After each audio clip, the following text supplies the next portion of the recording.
Women Who Own It podcast spotlights women business owners who are pioneers in their field, setting trends, blazing trails, and creating game-changing innovations. Brought to you by WBENC, the largest certifier of women-owned businesses in the U.S. and a leading advocate for women business owners and entrepreneurs. And me, Allison Maslan. I've been a business owner for the last 35 years. I'm the Wall Street Journal best-selling author of the book Scale or Fail. So join our bold community of women who built it, grew it, and own it. I'll see you on the show. Welcome to Women Who Own It, a WBENC podcast. It is for business leaders, women business leaders, by women business leaders. I am your host, Allison Maslan. I am the CEO and founder of Pinnacle Global Network, where we mentor business owners all over the world. And I am so excited to introduce today's guest, Jennifer Brown. She is an award-winning entrepreneur, dynamic speaker, and diversity and inclusion expert. She is the founder and CEO of Jennifer Brown Consulting, a strategic leadership and diversity consulting firm that coaches business leaders worldwide on critical issues of talent and workplace strategy, which is so important right now with all of the upheaval going on in the world. Brown is a passionate advocate for social equality who helps businesses foster healthier, more productive workplace cultures.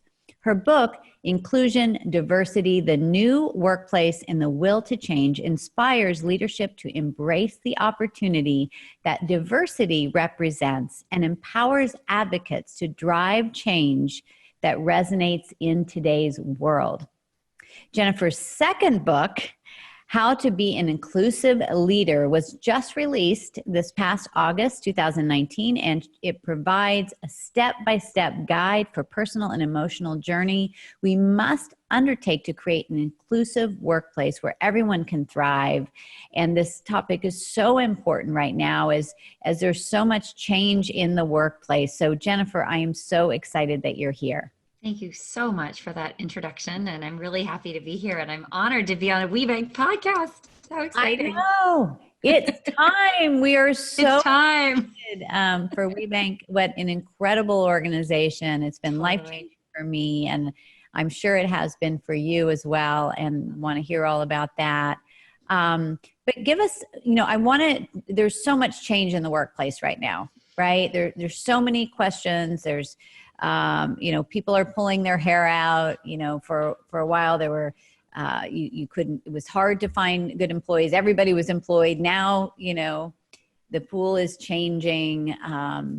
But before we get into all of that, what brought you into the world of consulting on DEI, which is an acronym that I did not know, diversity, equality, and inclusion.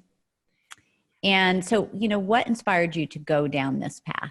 Sure. I will give you the abridged version, and it's actually diversity, equity, and inclusion. So, but they're similar and different, and it's an interesting nuance. Yeah, it's okay. I'll explain all of that if we have time.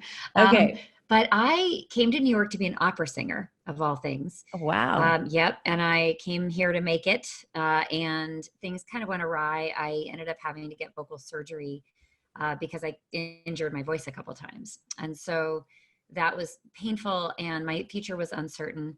And I needed to reinvent and find some other way of making a living. And my friends who'd been performers said, you should look into becoming a corporate trainer. And I didn't know that existed, but I said, okay.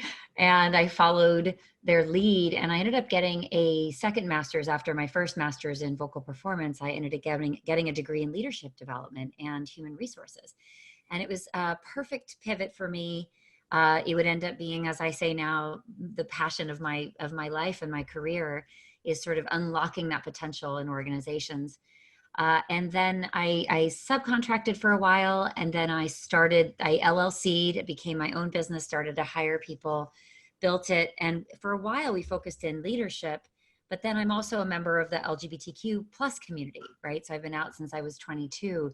And yet I'd been closeted in the workplace, as many of us feel the need to be, for years, as a performer for sure. Because, they always wanted me to play the ingenue, the young sister, the love interest, the whatever. And it was fine, except, it really, I was like, if they knew really all of who I am, would I be cast in these roles? Like what kinds of trouble would it make for me? And this was a while ago, so the world has changed a little, I wouldn't say a lot. But then I became a business owner. And even in that realm, I think still today, I kind of gauge how safe I am to share all of who I am, because I do a lot of work with all male executive teams and boardrooms, and my message around diversity and valuing inclusion and inclusive cultures is not always very well received. It's people have a lot of feelings about these things. So so I pivoted though into DE&I and started to shape my team around that. And I just felt very much like finally I'd kind of aligned all the pieces of who I am in the company that I'd created that bears my name. So it was really a very profound opportunity and privilege to now be able to do this work and to be all of who I am in a culture of my own creation. Wow. And with a team, right? It's just incredible. That is so powerful. I mean, just really this thought of not being able to be who you are, and so many people experience that. Yes. And there's so much emotion and, painful, just painful history there. So first of all, I really just honor you for, stepping out, being you, and then developing a career around that and helping others do the same. Oh, thank you. I know it's a privilege of a lifetime. I'm so fortunate. I can give voice to the little mini me's, and also just all of those of us who still hide a lot of who we are in the workplace. Mm-hmm. And then you add the crisis we're living through right now. And it's really interesting to see kind of what's coming to the fore that has very much been hidden for a long time. So we can talk about that. Yeah, I definitely want to, because that is the topic of the year, probably will be the topic of the decade. So what are the most common challenges that you find with DEI that you see in the businesses that you work with? It is the resistance to change, honestly. The fear that what if I am generous with others and sort of prioritize them, does that mean less for me? Honestly.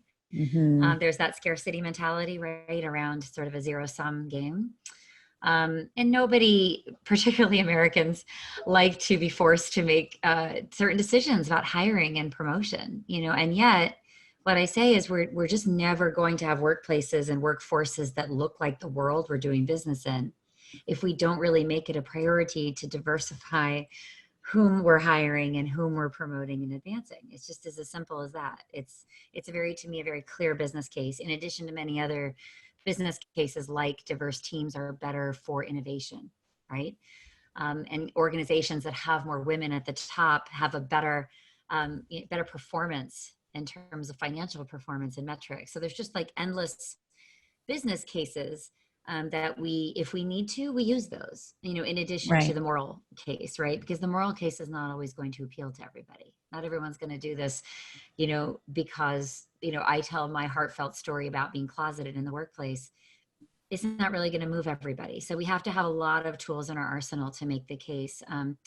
And then on the flip side, we have a lot of, I think we have some, I wouldn't say a lot, but some champions for this, like some, that aren't visibly diverse, some that are perhaps white, straight, and male, which characterizes most of corporate leadership at the top today in today's large organizations that really get it, that are really, really doing their own work and their own learning and championing this conversation and showing up as what we call allies. And as a woman, that is so powerful for me to see men doing that, who have positions of power and who have the opportunity with one stroke of a pen or one decision to impact the lives of all of us, because they somehow realize, my comfort here and my ease in my life is not being shared equally across the board, and that aha moment's really powerful. I wish I saw more, but I think this crisis is actually going to show a whole lot of information that we just can't unsee And so I think we're going to be fundamentally changed coming out of it. Yeah. Yeah, there definitely is that silver lining for sure. And I think just in general, people struggle with change, right? Yeah. The comfort zone, but it's the only thing we can count on, really. It's the only constant. Yes. It's the constant, Yes, it and is. what we fear the most. But I think that, you know, I love what you said about in a diverse workplace, the creativity that can come out of that for people with different backgrounds, different ideals. And I think, I work with a lot of business owners, my team and I, to grow their business. And sometimes there's this idea of, I need people just like me, That I'm and comfortable with. yeah. And it's not coming from a racial, it's not coming from a racial issue. I just think, they feel like they've got the plan and they want others to have that same idea. And what I've learned is that when I step back and I tap into my team's brilliance, they often come up with better ideas than I do, Totally. So what are your thoughts about that? Just a little bit more, and, how can people tap more into their team and create more of a diverse team? Yeah, we really have to examine where we're looking for talent. Our networks, our personal networks are homogeneous, right? In fact, in some cases, and I don't know if this is true for some of your audience that's listening, but the workplace was and is actually a place where we have our first exposure to levels of difference, right? Our communities and our neighborhoods and our places of worship may not have that diversity. And then the reverse may be true as well, right? So I do think that we do hire in our own image. We are in a hurry sometimes to fill something. We are very meritocracy minded, I suppose, which means that whoever can do the job fastest and exactly like we do, we're going to prioritize. And I would argue, like you just said, others will solve problems differently than we will. And actually, we should be welcoming that because we're only one person. Just because we're the boss or the owner doesn't mean that we have all the right answers. And in fact, I have very few of the right answers. Like you, I lean on my team extraordinarily. And I feel I work for them. They direct me where I need to be and they support me so that I can be everything I am. And I have always hired and built my team with that complementariness in mind. I hired operations people, I hired process oriented people, project planners. I hired people that wanted to go into the classroom every single day and teach when I realized that I was really fatigued with that work that I did so much of in the early days. So I've moved myself into a role that I love the most, which is writing and keynoting and really speaking for big audiences. I mean, I think, and moderating panels and that kind of work is so specific, but it's absolutely where my brilliance lies. And I hope I can return to it.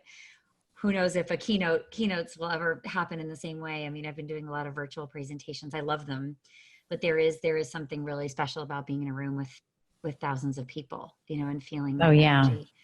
So, but anyway, I think getting out of our own biases and our lens around what are we comfortable with? Why?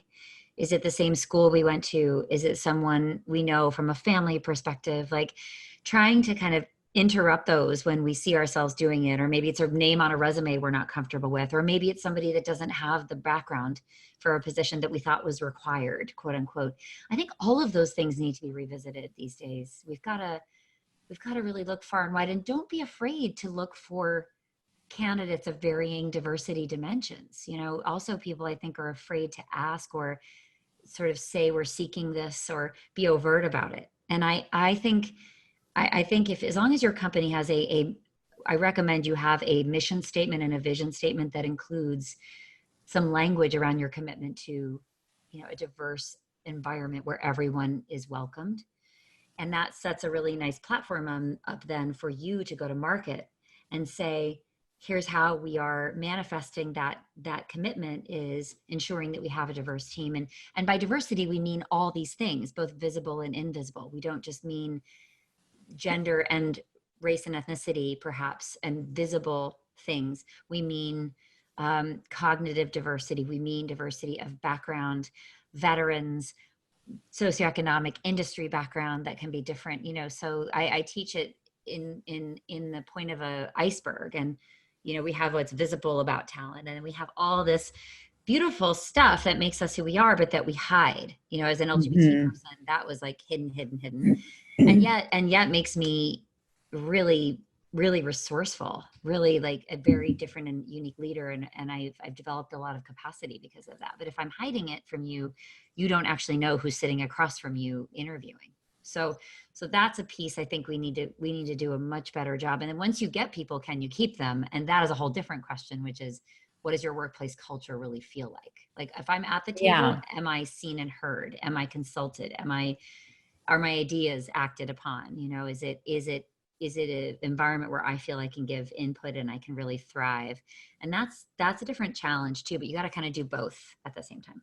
Yeah, and I want to dive into that. And I like what you said about being overt, and on both sides, right? So the employee sharing maybe some things that aren't necessarily apparent, and their diverse backgrounds and what they bring to the table, which I feel like is going to be a richer experience. And then also in the mission statement to say that we are diversity, inclusion, that is important, right? Absolutely. And you and I think we're both on this idea of intention. So when you do that, people will come, and if you don't do it, they will stay away. So you have to know that especially with young talent, and I might say millennials, certainly Gen Z, you're trying to attract those next generation leaders. They're looking for that. They're looking for it to be made explicit, and they're looking for you to be able to walk the talk. So don't just talk the talk, and you don't have to have all the answers. You can literally say,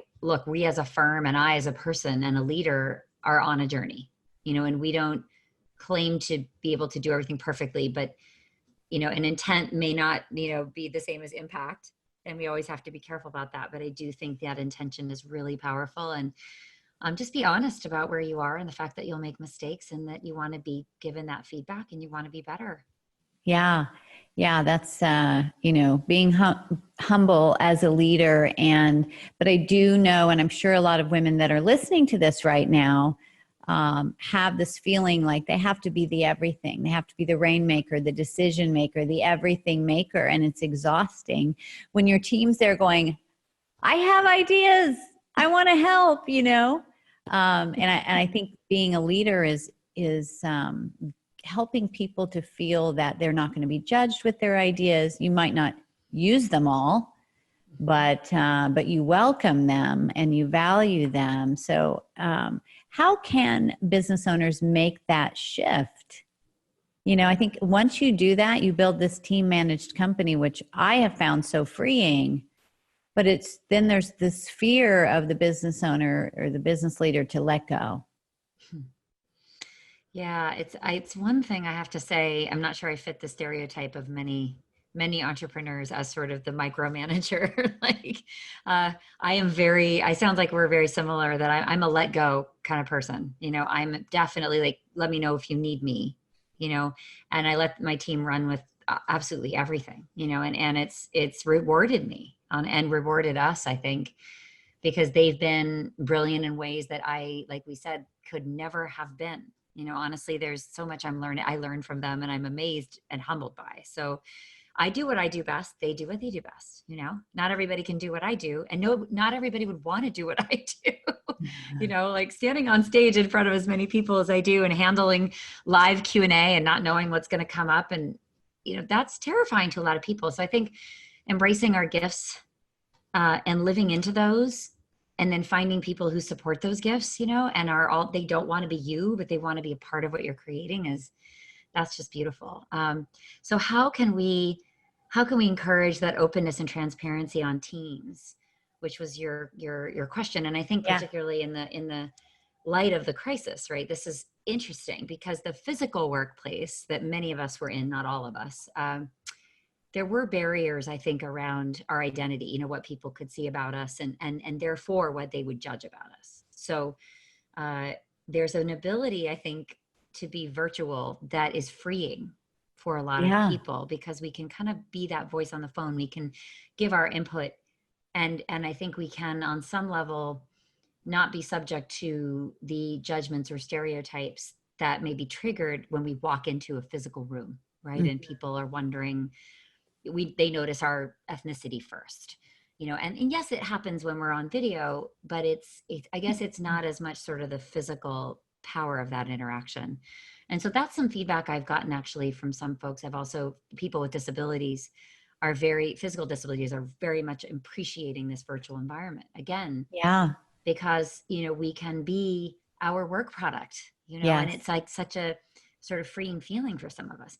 For others of us, you know, our chaos of our home lives, our kids are human jungle gymnasts in this pandemic and not having a quiet space to work, not having fast wireless, like being in sort of a socioeconomic situation where you don't want people to be peering into your living room.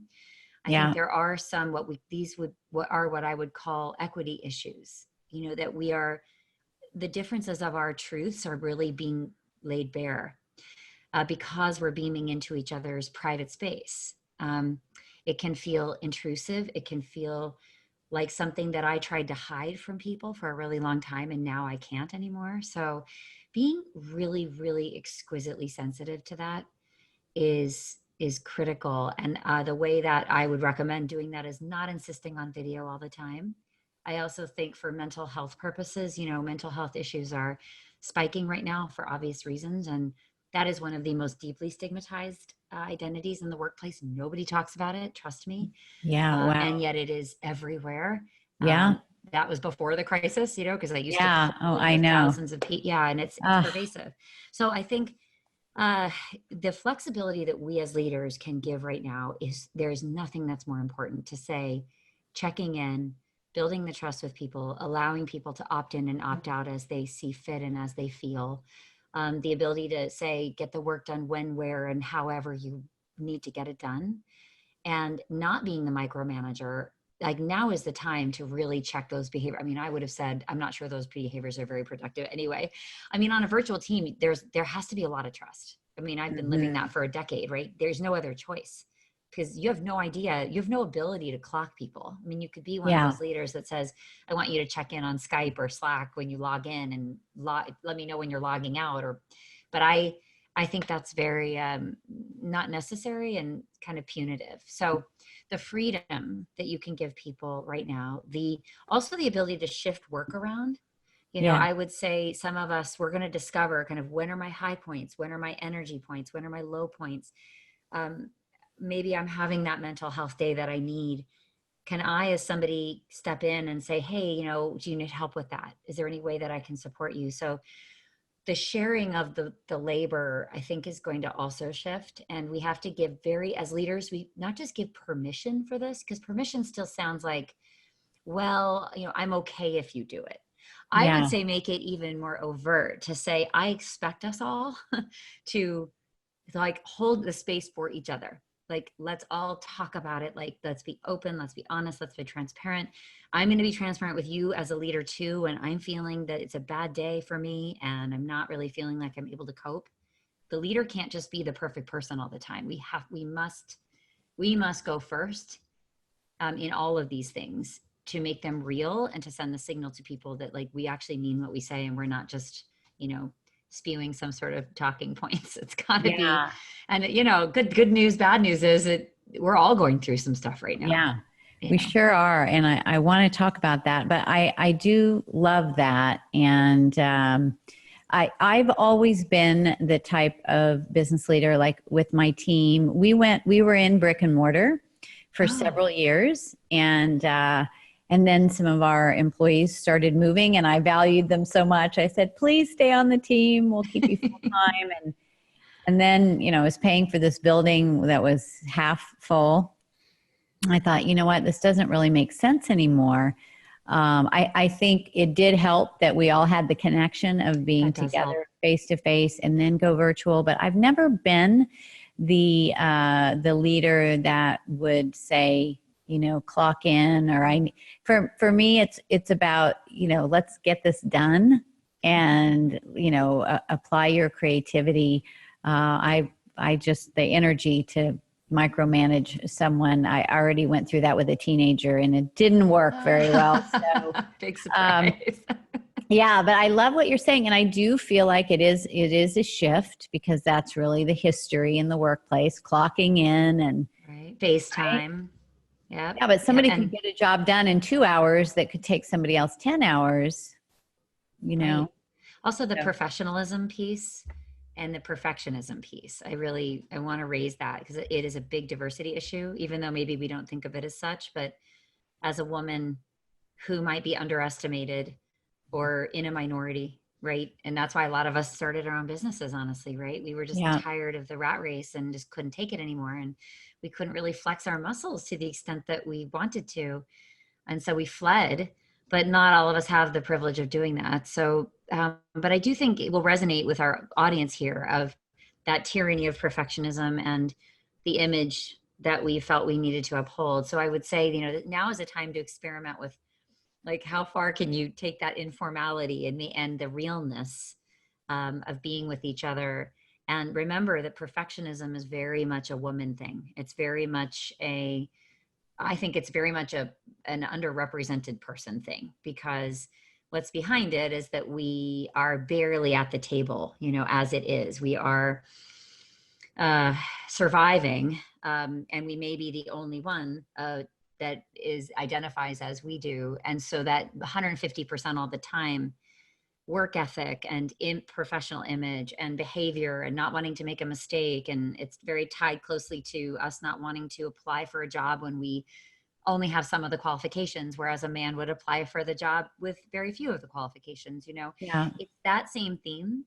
So this is a really interesting reckoning for all of that, like being more kind of unable to maintain, I guess, a carefully curated script of who we are, and being able to just drop some of that, and then the realization of how much work we were putting into it, because that work could go towards different things, right? You free up that bandwidth over here, and then all of a sudden you can be more creative and productive over here, and you can be a better team member. You have time to check in with people in a more real way. So I would just say, like, pay attention to those shifts in yourself, and know that we all have to kind of take that leap to be different together. We all have to drop that guard, I think, together, and discover something deeper. And then we all know, coworkers who trust each other on that deeper level do great work together. I mean, that's when yeah, the best stuff is unlocked, and the best creative abrasion and the best, like, discretionary effort is given, by our teams, which is that kind of extra juice that I can give or not give, depending on how I'm feeling about my team and my leader on any given day. So we're going to have to work a little harder for all of that. I think we're going to have to lead differently. We're going to have to connect with people. We're going to have to be more real. We're going to have to give people a lot of flexibility and be patient about, when, how, where work gets done, and what productivity means, how right. assignments are made and changed and made again. And, setting those expectations around, like, I don't know. I mean, I think we're still figuring it out. I'm sure you'd have some thoughts on this. Like, what does productivity look like in this Yeah. new space? Yeah, I think, it'll be interesting. I have found that I have been more productive in these last few weeks. But I also feel like it's kind of, there's so much uncertainty, and so people are kind of hustling. Yes, we are. I think business owners are working really hard right now. Yeah. We can't check out. I mean, that's not an option. I read about people on Twitter that are saying, "Oh, I feel unmotivated," or "I took today off," and I'm thinking to myself, I know. Hello, I can't what think. planet are you on? Not happening. That kind of sounds good for like a couple days. I would like that. I know. I'm not sure we would be able to do it even if we had the time. We're just not wired that way. We're just not Right. wired. Gosh, I have so many things I want to talk to you about. So, and I think a lot of what you're saying too is we've got to work on ourselves as leaders. And I talk about in my book, Scale or Fail, and I want to talk to you about your books, is that shift from being a boss to being a leader. And I really think that's exactly what you're saying. And really, in being real, coming to the meetings and saying, "Hey guys, hey gals, how are you?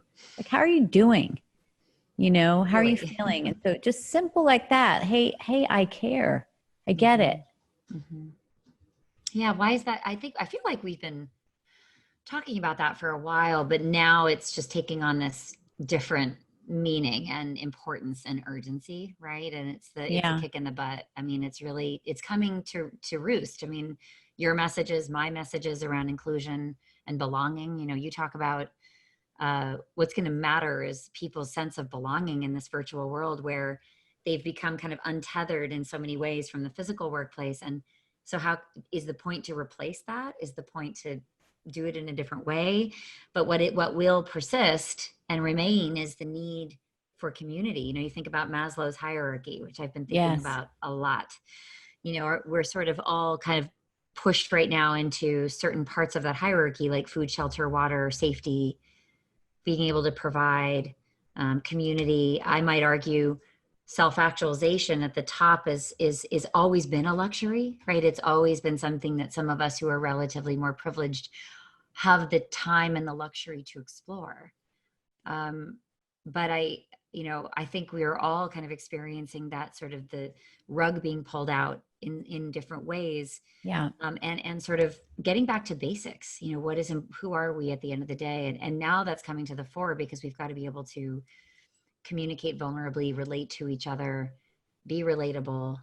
The hierarchy I don't think means a whole lot. And I think virtual spaces too can be very like non-hierarchical spaces. I think the way we're all meeting in Zoom has an opportunity for us not to have one voice be the loudest, right? Or the Yeah. quote unquote leader kind of taking the lead. Like there's opportunities here to really distribute the output and the team coming together and working on something together with breakout rooms and Zoom and chat, where we can be introverts can be heard in a different way, perhaps, or people that Mhm. need more time to process have an opportunity to be a part of things. Like it's good on so many levels the way we're needing to work right now. I have a hard time now thinking about going back because I don't want to Yeah. go back to that.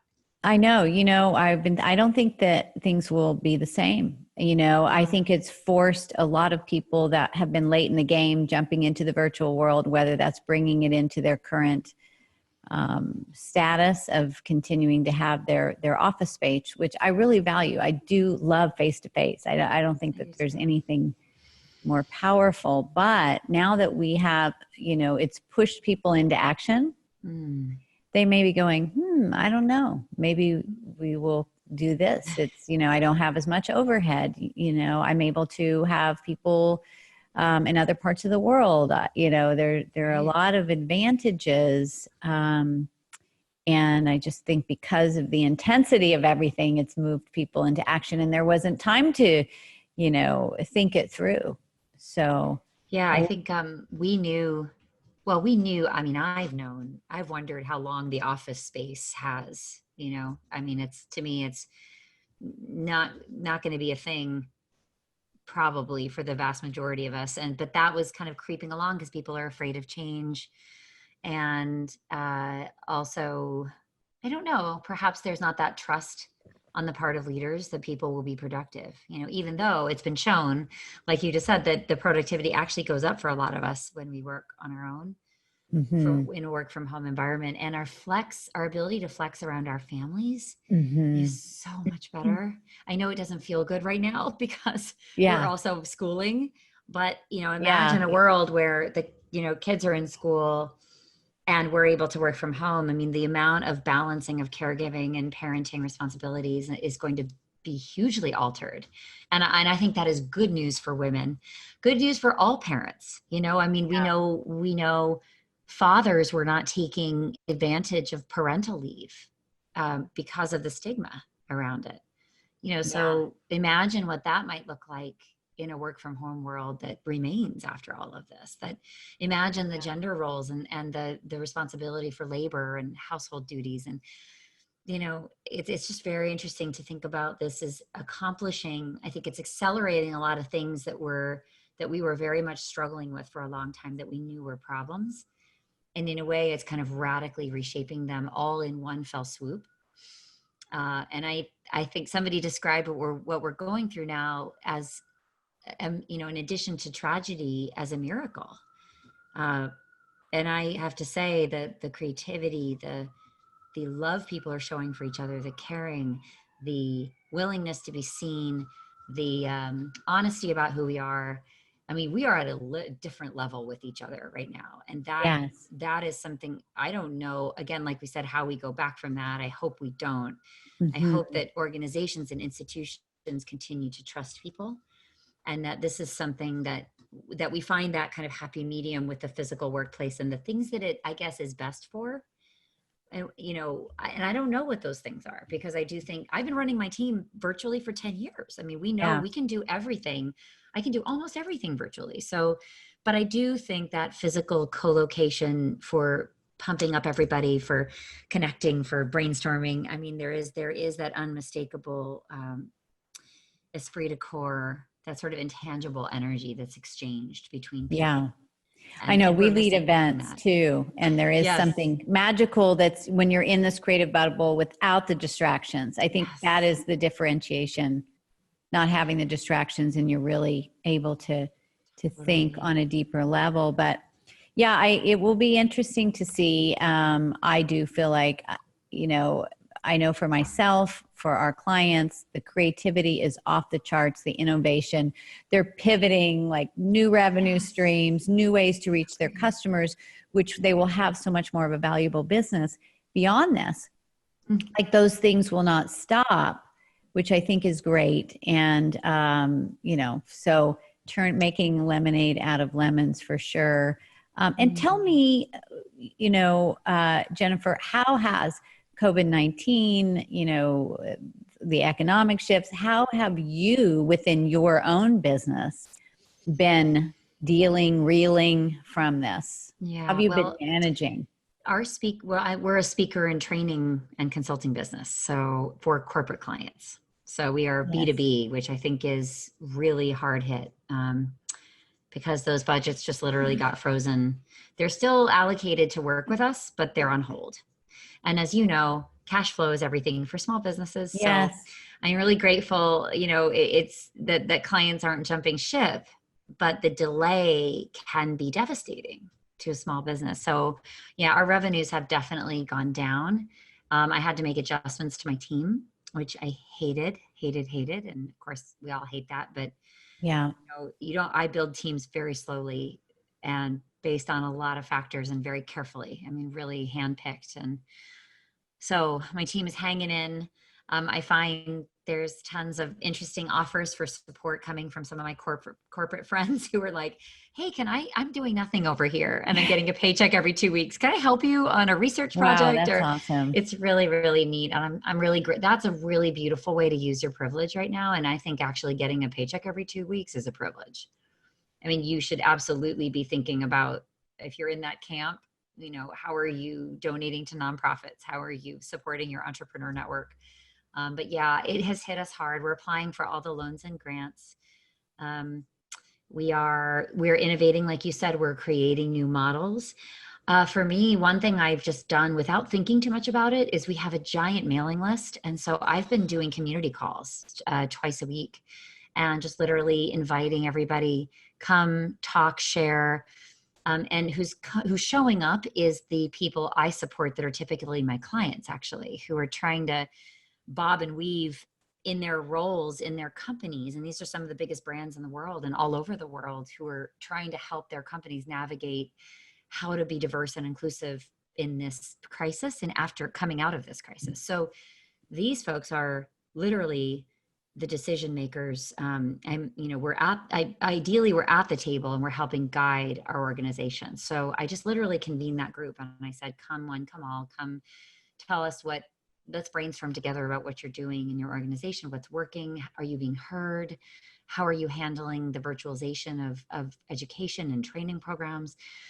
Are you having your budget taken away? Are you having to riff your workforce?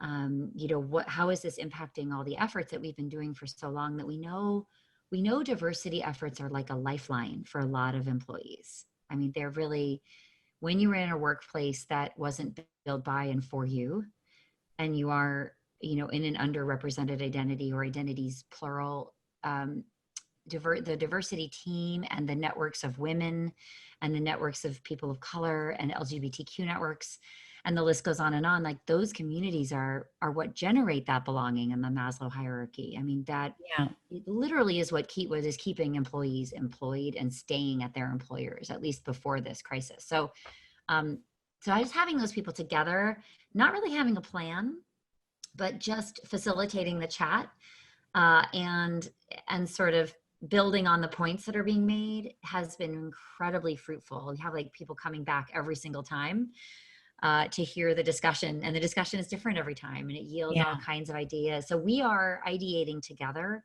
across the world right now, trying to think about, and then, by the way, some of those folks will end up being entrepreneurs because they'll get furloughed and laid off from their corporate jobs. So then I switch into business owner mode to say, how can I help support you in setting up, your shingle and thinking about what you need as a business owner, when many people will become business owners even though they don't want to be, because of the effects of this crisis on their employment. So I am also mindful that there's going to be a lot of consultants and a lot of new entrepreneurs coming out of this. And is there going to be enough work for all of us? And how will we each kind of collaborate and support each other from an abundance perspective?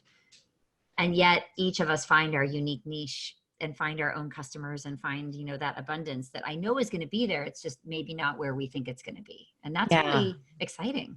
It is exciting. So many things you touched upon. I want to back up just a little bit, because everything you talked about, collaboration, and I'm really about co-opetition, working together. One of my favorite words. That's what WBENC is all about, is that collaboration. But I want to back up one thing you said. So you tapped into your mailing list, and I would like for all of those that that are listening here, you might have a database that you've never tapped into. We email our list all the time because we are giving tons of value and great education, of course, offers and things like that too. But we keep those lines of communication open. And for the last decade, we've been constantly working on building our list. That's the value of your business, that database. Yes. And so we've talked to business owners recently and say, I have 10,000 people on my list, but I've never reached out to them. I'm like, how is that possible? Like, just send an email saying, hey, we're thinking of you. How can we support you? Yeah. Like you did. And, our community of business owners in Pinnacle Global Network, like, we've been just leaning in, like, how can we support you more? We've been doing abundance hours and pivot calls and all of that. And I think how you treat your customers, how you go the extra mile for them during these challenging months, will imprint on them. Not be forgotten by them. For years to come. So use your list, pull that up, get it in a database program, and definitely reach out. But this idea of collaborating, kind of brings me to, because I think that just the competitive nature, we're all competitive, but when we're worried, when it's scarcity, that scarcity mindset, like, if I win, you lose.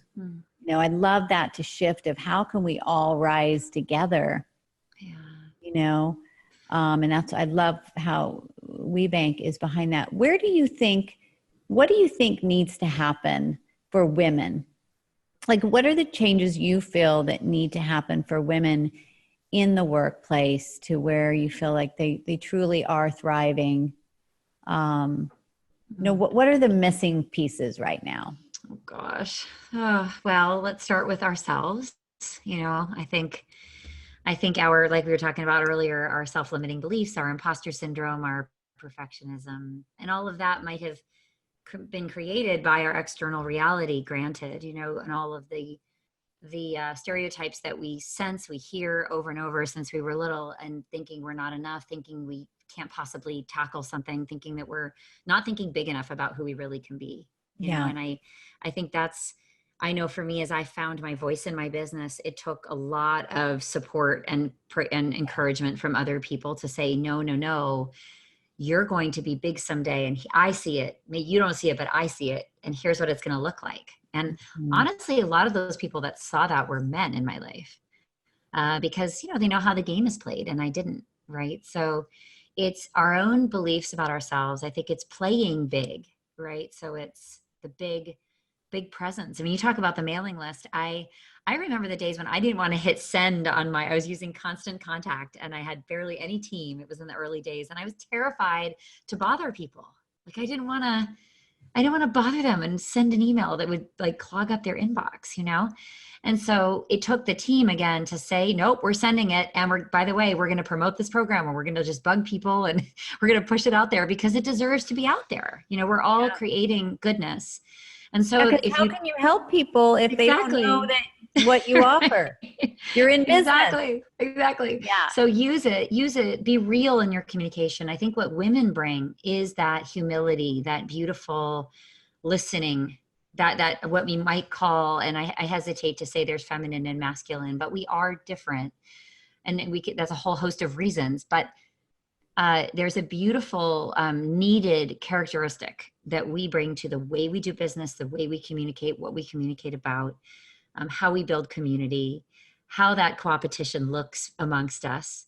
I would argue the LGBTQ community that I'm a part of is very similar. I mean, I think perhaps it's an attribute that is shared by organizations and communities that just don't, we are few and far between, and therefore we know that there's strength in numbers, right? And that's kind of our lens that we look through. So I wonder whether this is easier for some of us. But now is the time I would tell women that being a woman entrepreneur, to tell your story, to talk about what got in your way, to talk about what you wish you'd done differently, to talk about what you're killing it at, all those things, because we need those role models. We still don't have enough role models that are talking truthfully about what it's been like to build what we've built.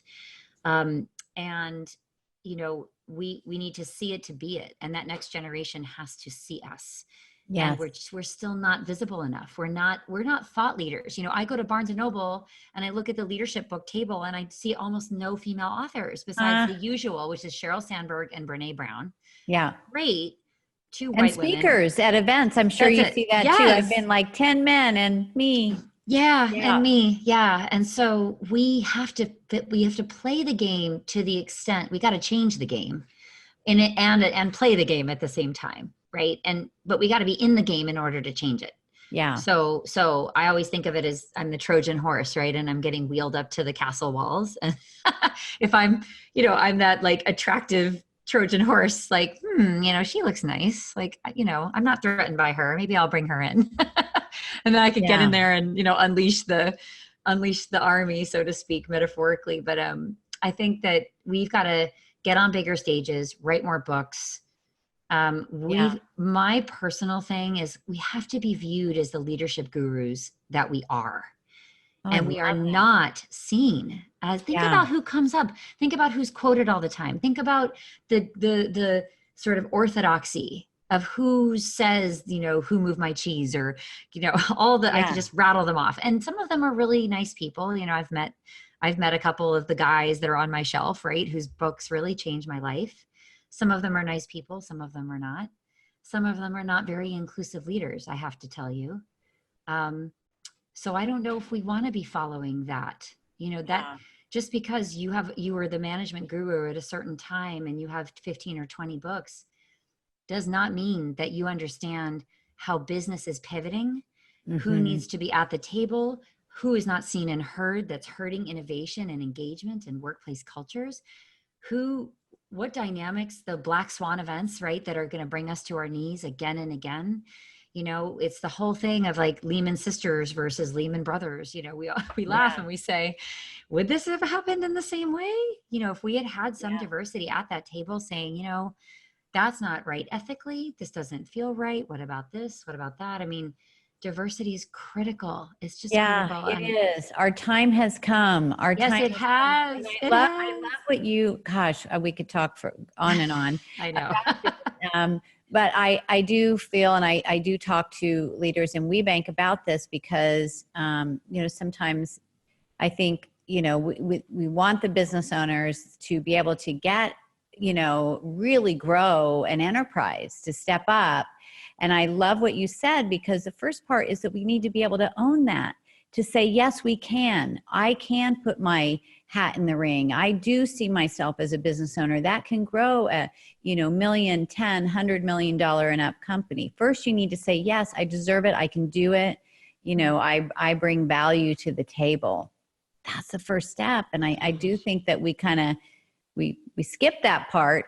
Yes. So thank you for bringing that up. I do think that for those of you that are listening right now, you do deserve to have the success, to make the impact, to make your voice heard. And you wrote a book on scaling, and you just raised the question of how many of us ever break the $1 million revenue mark. Yeah. And very few female business owners, right? And very few business owners in general make it past the 5-year mark in business even. So too, if you're listening to this and you've built a company and you have 1 hire, 2 hires, 3 hires, maybe you're building your team, you are beating the odds in such an extraordinary way, and I just want to celebrate that you are. And I would like more. One of my favorite books is The E-Myth. I don't know if you've read that, but it's such a Bible, right, for scaling. Yeah. And it's the pie maker or the owner of the pie shop, right? It's do you want to bake pies? And that's fine. There's no shame in wanting to just keep it simple and bake pies and be a solopreneur. Or do you want to grow your company and have pie shops? And maybe you're tired of baking pies, but you still want pies to be your business, right? Or you know how to sell pies, So it's just this really cool. I love that book because it framed for me what I was actually going after, and sort of said, this is a path you can choose. You can actually grow a company, and this is available to you. It's been scary. It's been expensive. I've made some really spectacular mistakes.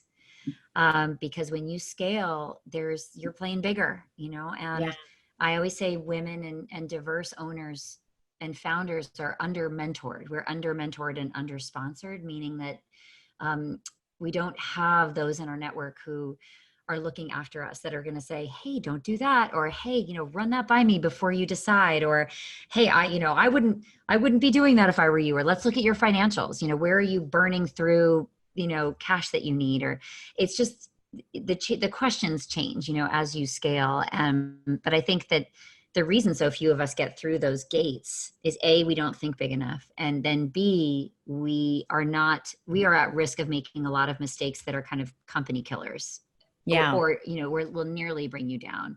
And then you have the external crises of economic, like 2008 and the one we're living through now, where it's almost like we've got to navigate with our hands tied behind our back at a blindfold on, how do we keep our businesses going? So get support. Get support. Don't do it on your own. That's why I have a coach. That's why I run a coaching company. I'm a big believer in that. But also WBENC, lean into the community.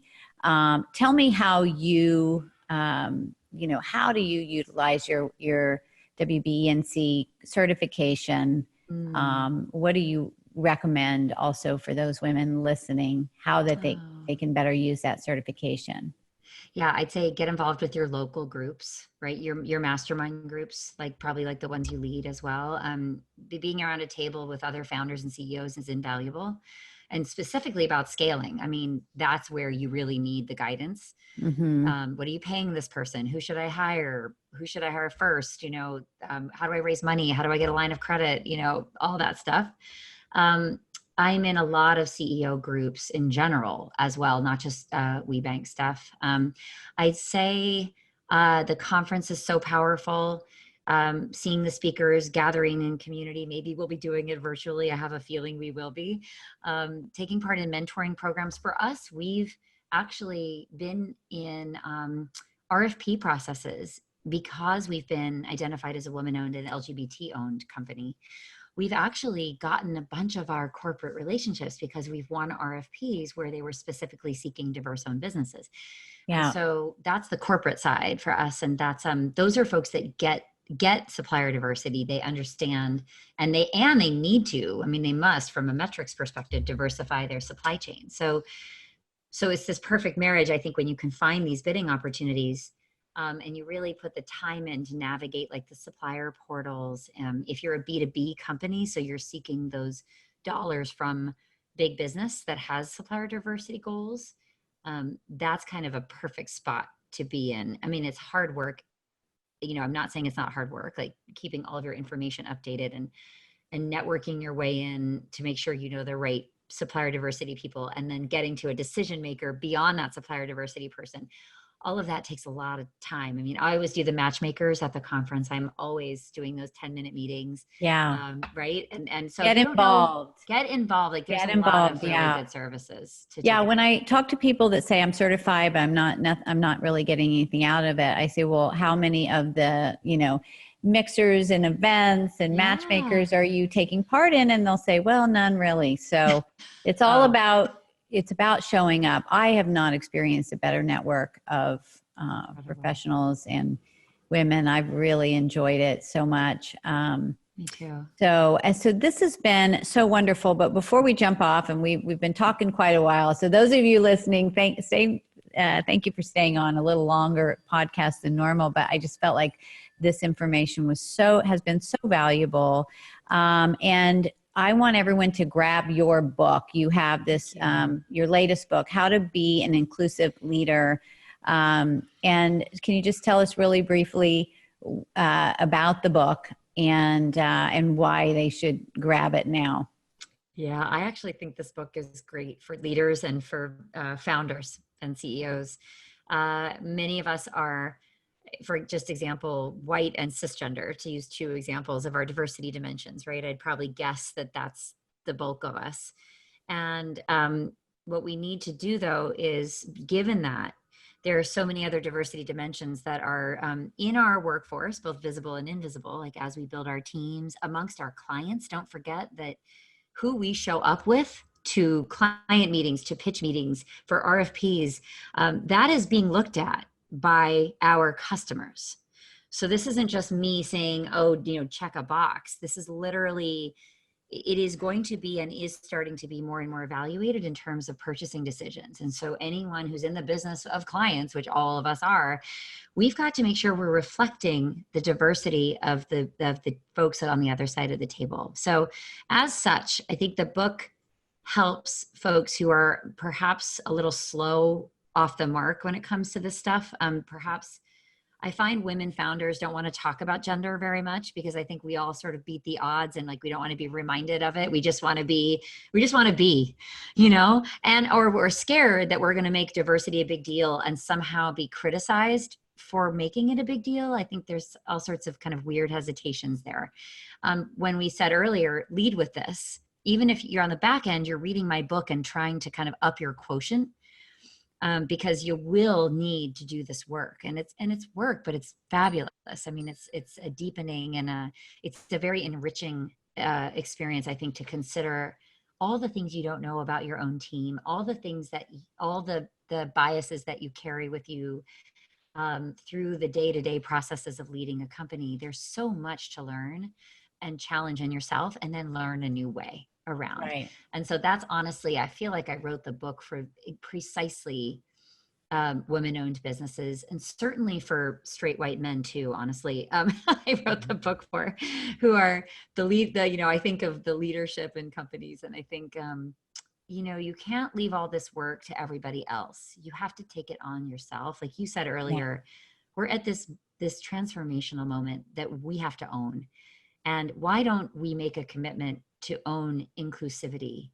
As women-owned businesses, we need to walk the talk. We must role model this, because if we don't, I can promise you the bro in the next company over is probably not there yet, right? And it's up to us to build these kind of new companies, this new way of working. And but we've got our own stuff. We've got our own biases, and you can't not have them living in the society. It's just it comes with the package and the territory, and it's not anybody's fault. What I would say is it is our responsibility and opportunity to sort of, dig it up, shine some light on it, evaluate the choices you're making, and make different choices and grow from there.